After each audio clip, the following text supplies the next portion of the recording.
just to let you know,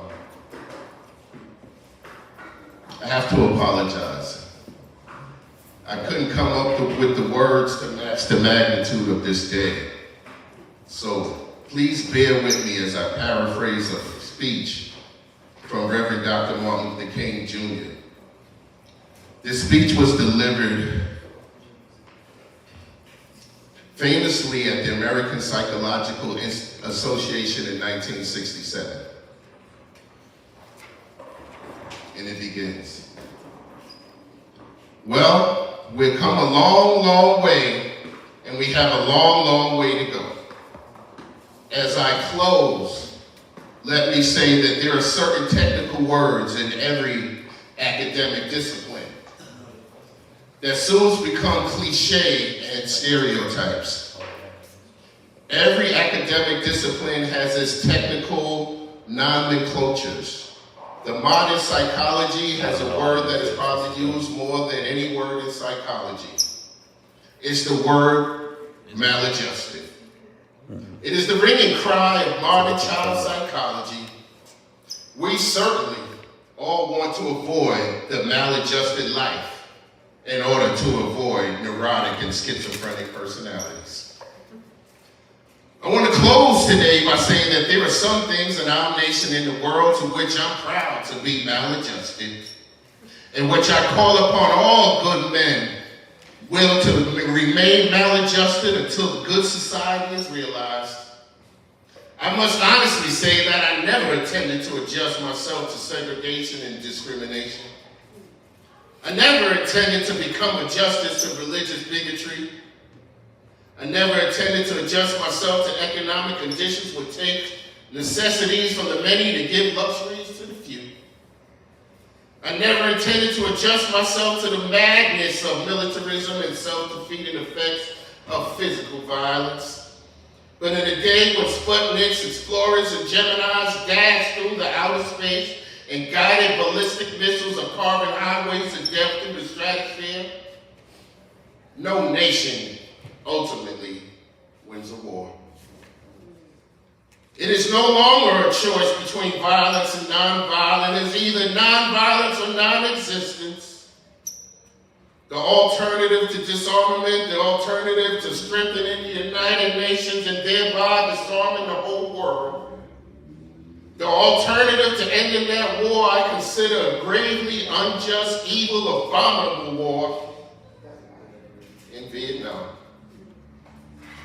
May well be civilized plunged into the abyss of annihilation.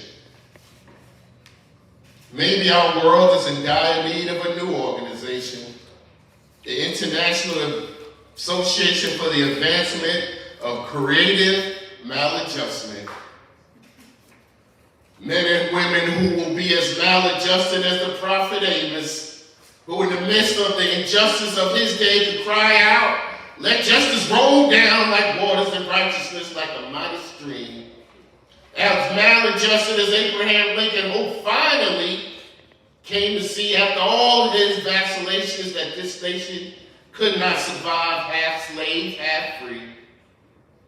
As maladjusted as Thomas Jefferson, who in the midst of an age amazingly adjusted to slavery, and who in the midst of his own ownership of slaves, scratch across the pages of history words lifted to cosmic proportions.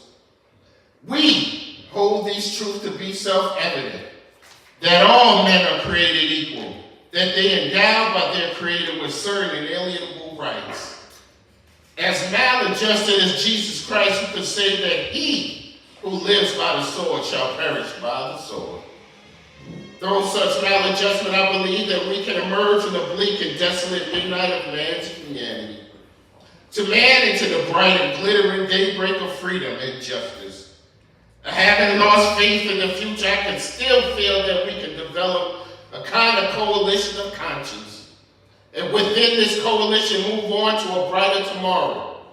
With this faith, we will be able to do it.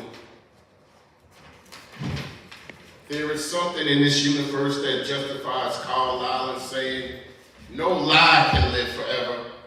There is something in this universe that justifies William Cullen Bryant in saying, truth, crush the earth, will rise again.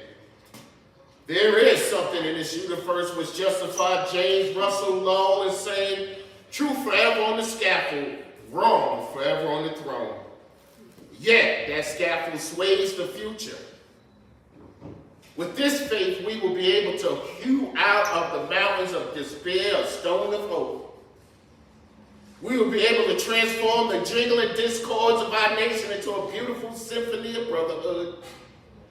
We will be able to speed up the day when all of God's children, black men and white men, Jews and Gentile, Protestants and Catholics, we're able to join hands and sing the words of the old Negro spiritual. Free at last, free at last. Thank God Almighty, we're free at last. Thank you.